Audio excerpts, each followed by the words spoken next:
Here's everyone. Welcome to Riffin with HB. We were talking about old school and underrated bands, and today we're talking about underrated today. An artist called k.flay. Um, she started her music career in 2003, and her first album, Life as a Dog, came out in 2014. We'll get through a couple notes, facts, and then we'll do some fun facts, and we'll talk a little bit. Life as a Dog peaked #2 on Billboard's Heat Secret album charts. Or sorry, actually, I guess we should start at the beginning. Christian Meredith Flaherty, um, better known as k.flay, is an American singer, songwriter, and rapper. She released 5 studio albums: Life as a Dog, that was 2014.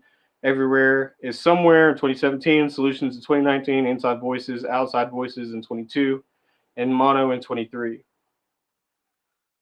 She's from Wilmette, Illinois. Her first album, Life as a Dog, peaked #2 on the Billboard Heat Seekers album charts and #14 on Billboard's rap album chart. And Everywhere Somewhere was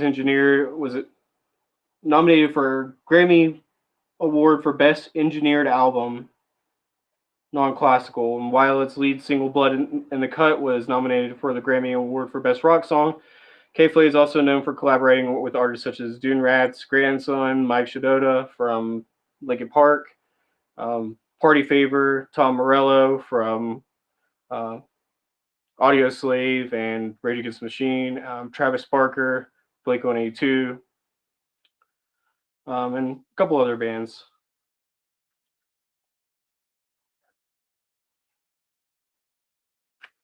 All right. Her name's Kristen. K.flay was born in Wilmette, Illinois in 1985, and she attended New Trier High School. Her parents divorced whenever she was 7, and her mother soon remarried, bringing in a stepdad and a stepsister with her stepfather, later adopting her. Whenever she was 14 years old, her biological father died on undisclosed causes related to his alcoholism, and many of her songs include references to him. And she has described herself as a tomboy during her childhood, preferring baggier clothing and rejecting all things girly. And in 2003, she enrolled at the Stanford University, pursuing a double major in psychology and sociology. And she has said that many people she met at Stanford influenced her musical style. And here's a little bit about her upbringing and, well, not her upbringing. This one when she started getting music, her musical influences. When she began her music career in 2003, believing that most hip hop hits on the radio were simplistic, monogonistic, and formulaic. And we've talked about this a little bit, not regarding hip hop music as much as pop music, but about how, a lot of the songs are reproduced by the same artist. It's the same style, same chord progressions, same flows, same melodies, a lot of the same tricks. So it starts to become a lot of the same sounding stuff over and over again. And after bragging with a friend that she could write similar songs, she wrote a song called Blingy Blang Blang, and which she described as a low budget rap parody that contained far too many obscenities. And after writing and performing the song, she realized that she enjoyed writing and recording music, and she continued to experiment with music by writing songs and performing and recording them on her computer. And she released a mixtape called Suburban Rap Queen in 2005, which she produced on her laptop and began performing. She then independently released the now unavailable mixtapes, um, Appetite Wedding 2.0 and Mashed Potatoes, as well as the EP single, couple EP singles anyway. Um,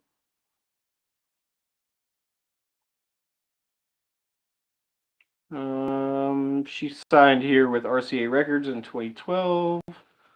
That's about all on this stuff that I'm gonna read here. Um, Musical styles and influences. K.flay has a wide range of musical, a wide, has cited a wide range of musicians such as Royal Blood, Great Band, Missy Elliott, Garbage, Lauren Hill, Tame Impala, Jeremiah, Metric, MIA, Outkast. You guys have probably heard of some, if not all, of these bands. Um, and her work has covered genres including hip hop, alternative hip hop, indie, pop rock, and she's described her sound as genre defying and draws from lo fi pop and hip hop with a strong indie component in her sound. And again, it's something we talked about a lot in this, trying to like pinpoint people's styles and genres down. Um, Really, today is a lot harder to do because there's so many influences here from different bands and different genre styles, lo-fi pop and hip hop with a strong indie component, rock sound. When you combine all that together with the sound, the literal technical sound of the band, you get K.flay. Um,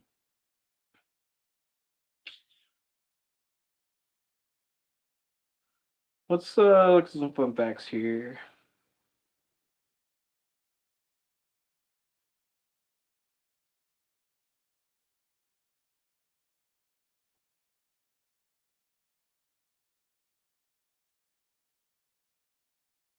She launched her career on a dare, became a prolific singer-songwriter after a chance argument about modern music. A resident assistant at her college challenged her to make music after she complained about the songs on the radio. So it's kind of what we just talked about. They didn't elaborate and say it was a dare, though. It's pretty neat. Maybe that may or may not be true. We're just kind of reading off script here, so take it for what you will. But it's funny because we talk about this a lot on Riffin about how people are backseat drivers, and it's like if you think you could do better, then just do it. Like, why are you talking? You never even played a guitar, or you never even wrote a song or performed a song. So go ahead and do it if you think you can do it. And she put her money where her mouth is. And her first album came in out what's number 2 on Billboard Seekers or whatever it is, number 14 on uh, rap album or some Billboard's rap album. Anyway, but it's definitely you're competing against everybody who's dumping music out in the early thousands, and you come out on top. You must be doing something right, pretty good. And you can hear it in her music, and she takes it seriously because when you hear a song, you're like, "Wow, this is really good. This is really different." It's because somebody's thinking the same. They're thinking that going into it. Like, how do I make this music different? How do I make it better? How do I add melody and grit and grime and style and the whole thing and package it up in a like perfect package like we talk about on the show a lot, but do it in a way that you know has a little bit of like edge and roughness to it, but still makes a good sounding song and good sounding albums as well. Um, She recorded her first mixtape on her computer in her dorm room using GarageBand. A lot of people are getting famous using GarageBand. And this is a perfect example. Just kids in their literal garage or basements or whatever making music using things like GarageBand or Audacity or Fruit Loop Studios, whatever it is. Tons of different mixing platforms like that. She has mentioned in and we talked about how she has psychology themes inside of her music. You could hear a lot of that. Um, she has stated that her best shows are often whenever she is navigating personal struggles, finding that vulnerability fuels her performance. Wow, it's kind of crazy. We talk about this a lot. There's all commonalities, man, that are popping up. And again, we talked about this just in the last episode. When you come to Riffin, we're just basically checking off the checklist. Like, okay, there's this, there's this, there's this. And some bands don't have everything, some bands do have everything, and there's always a different combination. But this is exactly what we talk about a lot on the show. She stated that her best shows are often whenever she's navigating personal struggles, finding vulnerability fuels her performance. Sometimes we like to think about Metallica as like, oh, they're a freaking giant rock band, but we don't think that whenever they wrote their first album, the situation that they were in, they weren't selling out all over the world. They were struggling musicians. And that's what happens sometimes whenever you are a struggling musician. The best art comes from that. Talks about your personal struggles. And even if you make it out of that, it's still something that you can look back on and tap into. You know, remember that time and that place. So it gives you both perspectives of writing music. It's really the full spectrum of writing music. Um,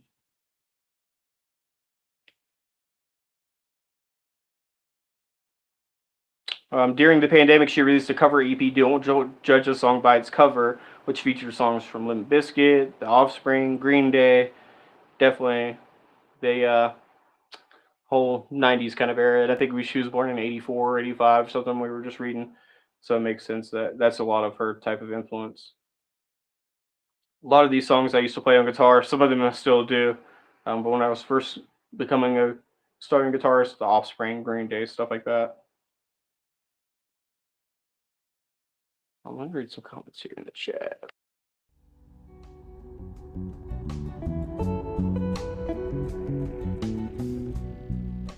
My bad. Sorry. Rage Against the Machine. The Masking bad. Rage Against the Machine's pretty good. We'll cover them soon on an episode. Cheers. Thank you for being here.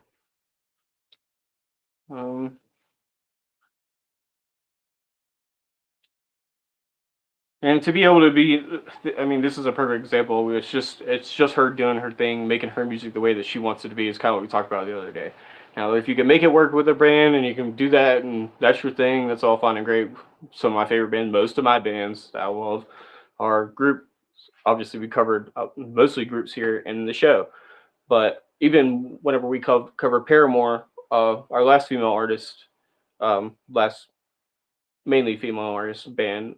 She has a band, and there are guys in her band. She's the only girl in the band. So, but this is a situation where it's just her. She's rocking out, doing her thing. Of course, anybody can do it. If you want to be able to make a sound that's your sound, and you want to control the tempo and how much rock and pop that your song has, and the theme of the song, you can do that because it's only you. You don't have to like run anything by the guitarist or the drummer or whatever.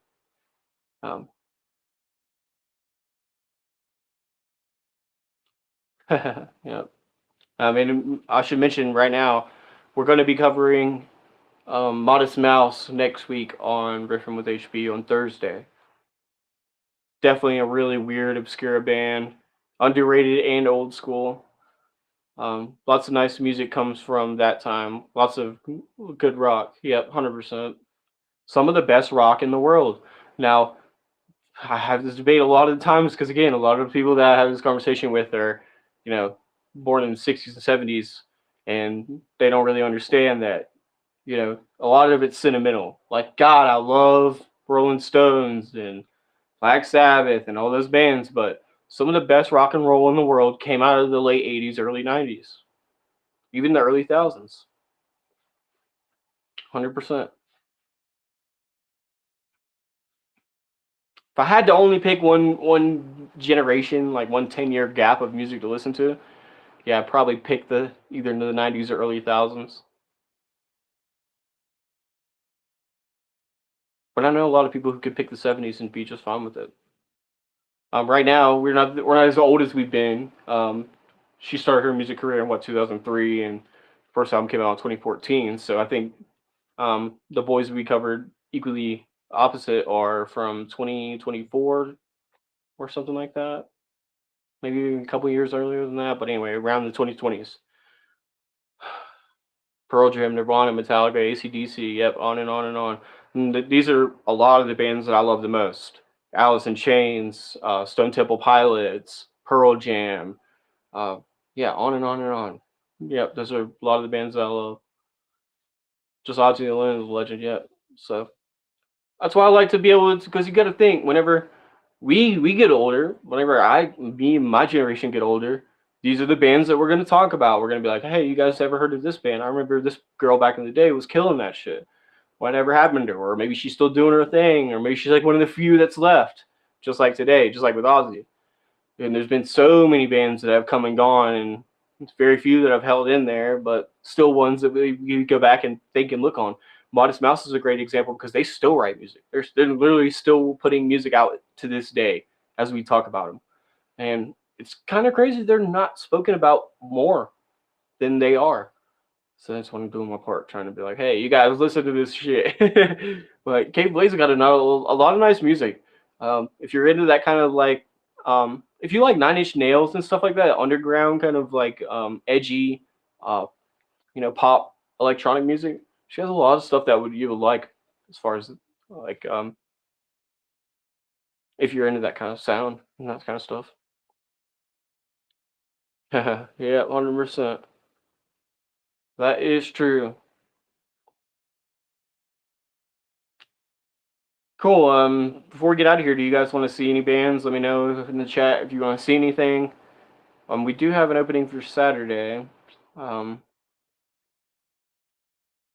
Modest Mouse has good guitar. Modest Mouse has great guitar. We're gonna talk a little bit about this, man. I got a couple things I want to talk about as far as the sound of the band for sure, especially including the guitar, being a guitarist myself.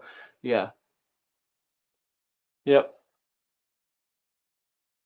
It definitely has a good guitar. I'm glad you said that. Yeah.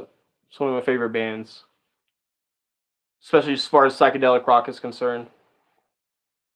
Underrated, man. I mean, those boys put on a show. Very different way of doing music, and adding lore into their music and stuff like that as well.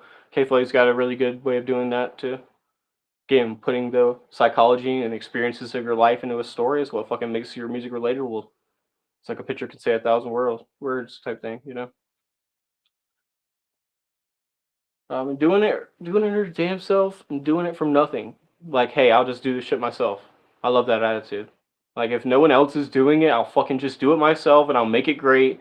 And then people will be listening to me like, wow, somebody actually did it, and that's how it works. So, yeah, I try to do that same thing with my music. I try to do that with really everything I do. But for sure, whenever I create music, I want to be able to create something that I like and enjoy first of all. But then I want to be other people to like it and enjoy it and be like, wow, that's fucking really cool. So that's how music works, man.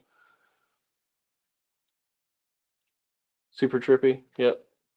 Definitely psychedelic rock.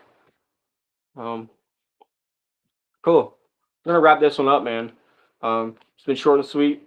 We're gonna get out here and then we'll be back on next Thursday for Riffin, but obviously we'll be back Monday for Mystics on our Mystic Monday, and we'll see what's going on. Um, you guys don't forget, if you want the Zeta drinks, the mushroom drinks, reach out to me on my Instagram. Reach out to me on my email. I'll put my email in the chat right here before I dip out. And we just released our uh, Blue Ferris flavor yesterday, and we'll be releasing a jalapeno lemonade here at the end of the month, or the beginning of the next month rather. Just in time for summertime. We're practicing getting the ratios and everything right for it to make sure it's perfect for you guys, and then we'll get it ready by the end of the month, or sorry, the first of next month, and get it ready for everyone. Um, and then we'll work on maybe a bomb pop flavor for July. If you guys are going to be at the Mush Fest, Rocky Mountain Mush Fest, you should show up because I'm going to be releasing it there at the Mush Fest. That's the 16th to the 19th at Colorado City. If you guys are in and around the area, reach out to us and let us know. I'll put my email in the chat for you guys right here. If you need anything, reach out to me here, or you can reach out to me on Instagram. Instagram is the same as my username right here. Yeah, I appreciate you guys for your support, and I want everybody to have a good rest of your day. Thank you all, guys. I'll see you later. Bye.